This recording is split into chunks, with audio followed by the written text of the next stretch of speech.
Okay, we back on. What y'all got anything else? I know Reezy, I know you got something. I know you got something. We can go into it What you now. talking about? We can go into No. it now. Go ahead. Social. You know Go what ahead. though? You Go know what ahead. though? No, no. We're gonna do one more. We're gonna do one more before we land to that one. Okay. I mean, you know, you talking about players leaving the bubble and got caught. Yeah. And how some players wait. Up. Going to get Yeah, fast yeah. food. So,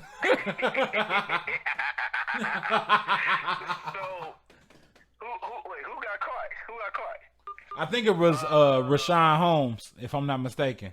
Oh, okay. And that dude locked in for 10 days.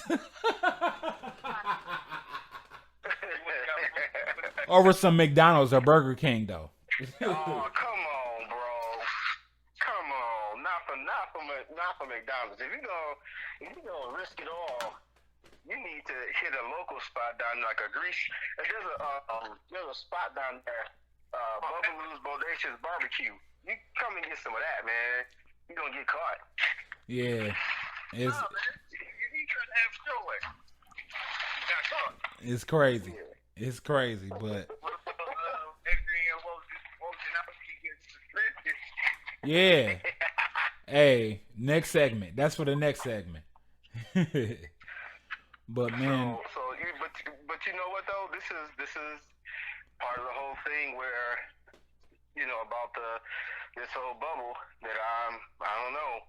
I'm not so sure about because you're gonna have folks trying to sneak out. I'm surprised that the sneak out was just for some food.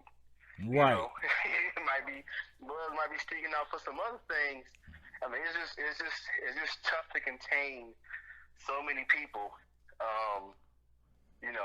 For so long. We got folks that can't even wear masks. Can't even wear masks for 5 minutes to walk in and out of the store. You think these guys are gonna sit there in the bubble and just get that hotel food all the time and be happy?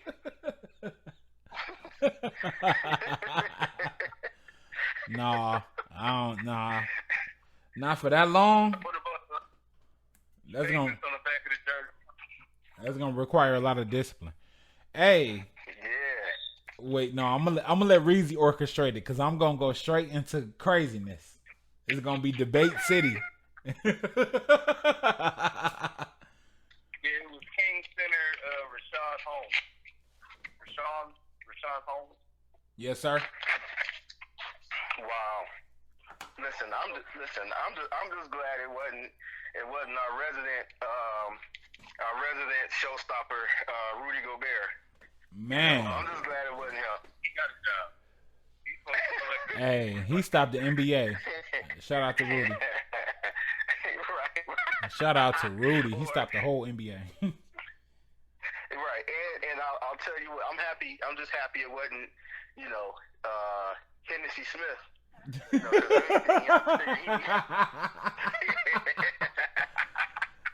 Oh man, Hey, you seen how some ain't that players is getting like Kirk Smith, like Dame Lillard got the presidential suite. did he? Mm-mm. For- Everybody else, and then like some Wait. players got like presidential suites, and other players got like the Ramada Inn suite. Well, damn. They Yeah, got the hotel. hey, hotel, they hotel, did hotel. they did segregate them based on their record. They did do that. Wow. Oh yeah, Wow. oh yeah, they did.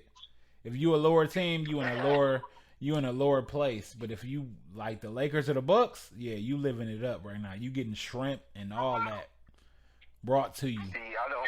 cooked. Fish fillet. See, the NBA trying to force drama. Because if you put me in the Ramada and I look and I see the Bucks sitting there getting personal chefs, you best believe when we meet in the playoffs, the Bucks ain't gonna win. Hey, send them the food that ain't cooked. Send them the fish that ain't cooked. Oh, they ordering sushi? Yeah, send them that fish that ain't cooked.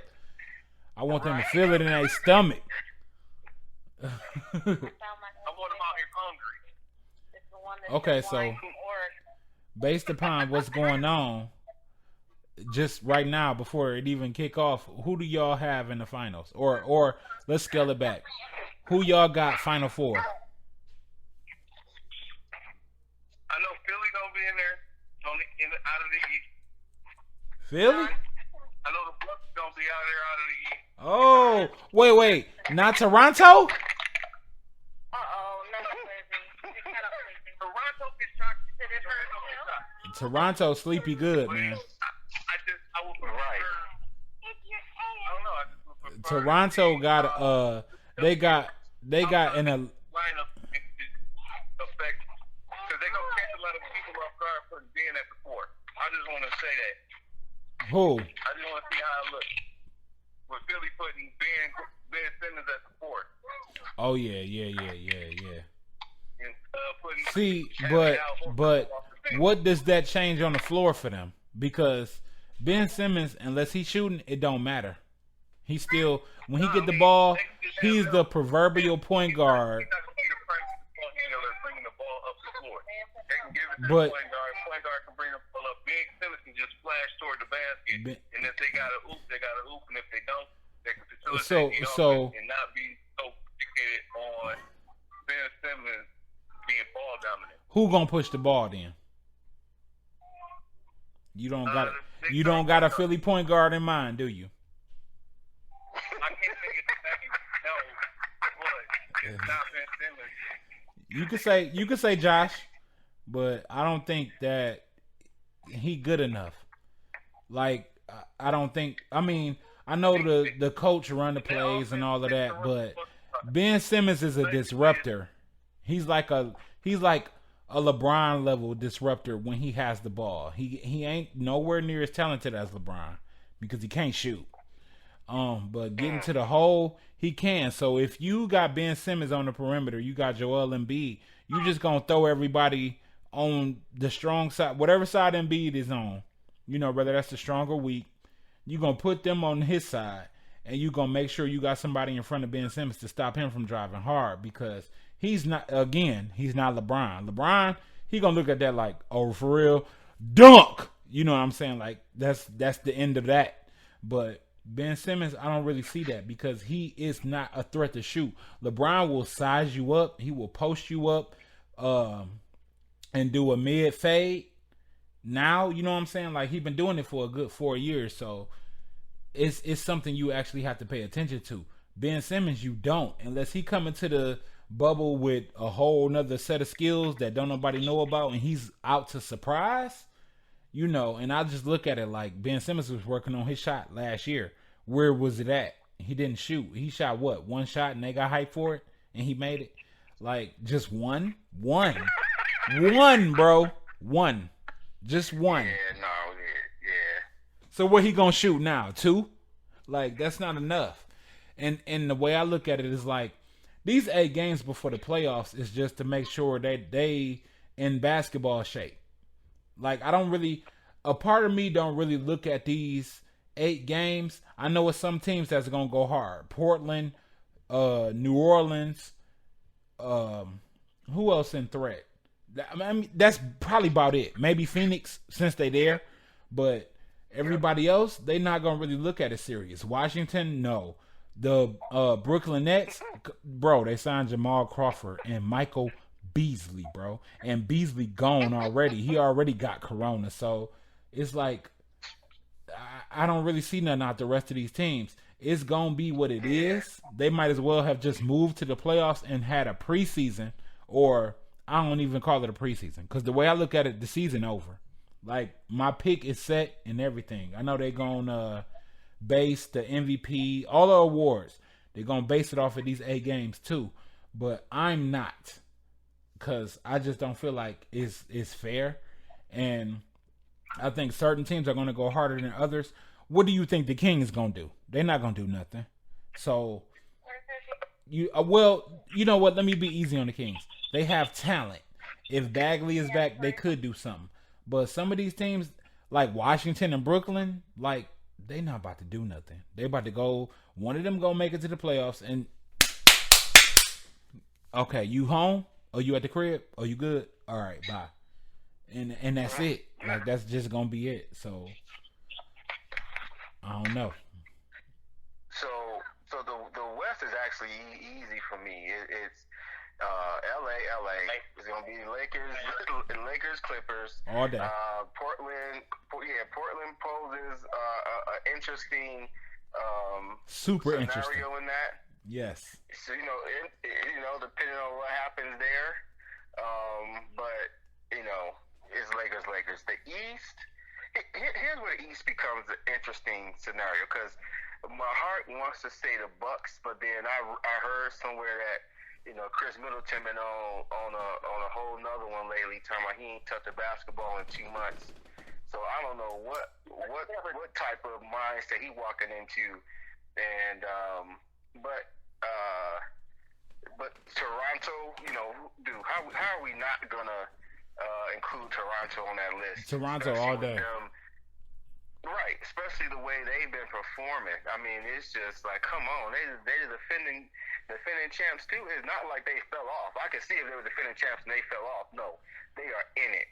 Yeah, they're in it with their key players having a whole year of championship based experience, yes. and they got something to prove. They got something to prove now because folks talking about Kawhi came in and did all this and that like he was the savior. Don't get me wrong, Kawhi was a factor, but Toronto was in the playoff hunt for years before he got there. Yeah. And I'm not talking about HC. They was top 4 for years.